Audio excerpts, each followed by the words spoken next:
Hey guys, it's Solver here with my first ever Creatures of Sonaria video. Creatures of Sonaria is a Roblox-based survival game where you play, battle and survive as mythical creatures reminiscent of dinosaurs. I'm here to share some techniques you can use to combat efficiently in the game, and also a secret technique that guarantees a win in any 1v1 fight. So before I get into the video, be sure to hit that like button and maybe think about subscribing to support my channel and my content. Thank you! The first combat technique, of course, is taking advantage of the Jot's Water Breath ability. This can be activated by pressing C on a keyboard as an adult Jot. This breath causes the target's vision to be blurred for a few seconds. If the Jot's stamina is depleted, this ability will sap health from the target and return it to the player. This not only can increase close range damage, but this creature can also attack from afar to regen and damage an opponent using Water Breath. The breath does damage at a percentage rate and so is highly effective against bigger creatures as it inflicts more damage. To use this breath effectively, I recommend combining the click bite attack whilst pressing C to deal extra damage. However, be careful of bleeder creatures, as Jot is very susceptible to bleed. Also be careful around creatures such as Kendall, Larichu, Nymph and Exterorite, as these creatures can impact your flight ability with broken bones or torn ligaments. Here is a good example of how to use the Jot's Water Breath ability for aerial combat, coupled with the Keruku's Lightning Breath, which I will discuss next. Take it in turns to hit your opponent, using the Keruku's Electric Lightning Breath to stun them, and then using your Jot to go in for the attack. Be careful with this strategy, as the Saukurian has a higher health pool and higher weight than a Jot, meaning that its damage output will be a lot higher. However, if you coordinate your attack with a friend and time it right, you should be able to take down a Saukurian no problem. The second combat ability is surprisingly Beta Creature's Keruku's Electric Breath. Whilst Keruku is a relatively weak creature, being only a tier 3, its unique Electric Breath can be an effective technique to take down any attacker.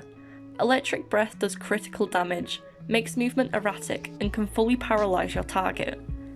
This means that, once blasted with Electric Breath, your target will no longer have full control of their creature for a few seconds. This could be enough time for a coordinated attack to take place. For this to work, you will need to plan an attack with a friend. One will stun using a Keruku's Electric Breath, and one will deliver the final blow with another creature. The strengths of this attack would be Keruku's speed in the air, as Keruku is one of the fastest flying creatures in the game. Keruku's Electric Breath is also a massive strength, as it can be used from a distance to avoid damage from floor creatures. Above all, Keruku is massively evasive. Its speed, stamina and smaller size means it is hard to track and kill. Keruku is very much a hit and run playstyle. A weakness of this technique would be Keruku's limited health pool and damage output. Keruku itself has a very low damage output compared to other creatures, so to use it in combat it is best used in a coordinated attack, or else your creature will die if not used correctly. Beezu Poison is one of the most well-known techniques in the game, as it is especially deadly against tier 5 creatures such as the Lamako and the Grammos. This infamous strategy utilises Beezu's small hitbox, making it almost impossible to hit, and most importantly, its ability to rapidly stack up poison nerfs with each hit. While starting relatively tame, Poison can very quickly become one of the most deadly effects in the game, by bringing stamina and health regen to a halt, and dealing percentage-based damage in the process. This is especially effective against the mighty Grammos. By pressing E to grab onto the body of any creature away from their attack radius, it ensures you are safe from any counterattacks whilst inflicting mass amounts of poison. Beezus can cause a lot of poison damage from age 1, making death nothing but an inconvenience as you can infinitely return, providing you have the species, which can be bought for very cheap in the trade realm as Beezu is only a tier 1 creature. Himokai, and in the latest update, Dev Creature Ghibli, wields a unique but devastating ability to spit mass amounts of poison from a ranged distance. As previously mentioned, poison debuffs should not be underestimated, as it is capable of bringing down the largest targets in the game. Whilst Ghibli only deals a small amount of poison in comparison to the Himokai, both can be a game changer in the heat of battle.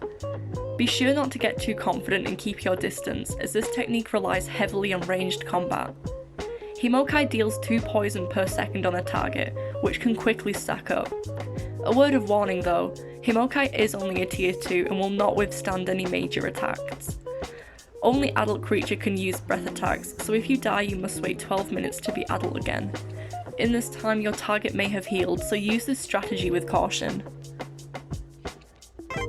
And here's what you may have clicked onto this video for. The secret weapon, which is one of the least known and utilised strategies in the entire game. Believe it or not, the tiny and very overlooked Valentine's creature Phyluff can be the deciding factor in many battles. Although it may not look like much, this tier 1 flightless bird has a deadly trick up its sleeve. Phyluff has a unique ability called Guilt, which causes any creature who bites it to receive a huge damage debuff of 50% lasting an entire minute.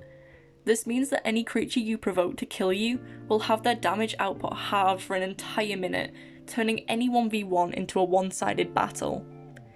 Phyluff only inflicts this debuff when it grows to adulthood. Phyluff takes only 5 minutes to grow to adulthood, meaning this can be a quick trick to turn the tables in your favour. For this attack to work, much like the Keruku electric stun tactic, you must coordinate with another player. One will sacrifice an adult Phyluff and another will immediately strike the target and inevitably win. This strategy allows tier 4s to take down Kendalls and even Grammos if used effectively. I'm very surprised that this strategy has virtually never been spoken of, so take this nugget of knowledge and use it wisely to win any battle.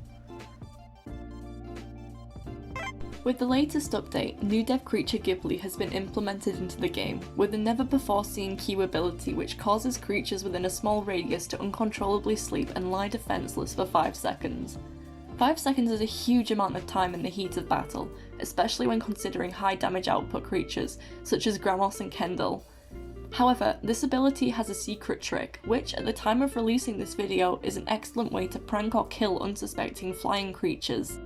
By using your Q ability as a Ghibli on a mid-flight creature, it causes them to no longer have control over any of their movement, and your victim will plummet into the ground defenseless and stuck. The only way to fix this is if they leave the game or return to menu.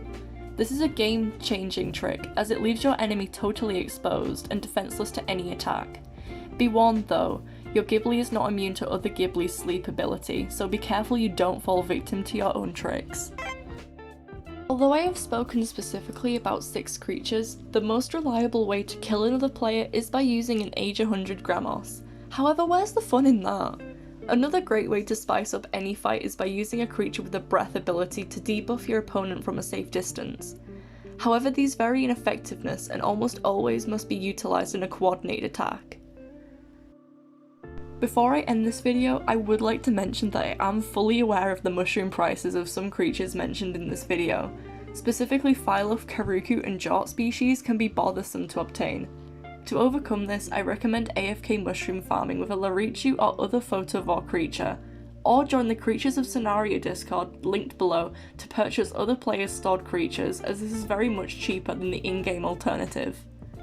If you've enjoyed this video and want me to make another detailing different strategies of creatures I haven't mentioned, please do leave a comment and let me know.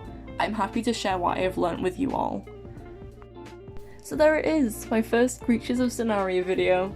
I had so much fun making this battle guide and I hope it helps you take your gameplay to the next level. If you are interested in supporting me, then you can follow my art Instagram @potato linked below, which would mean the world to me. That's all I have to say. Stay tuned for more videos. Until then, stay safe and most importantly, stay funky.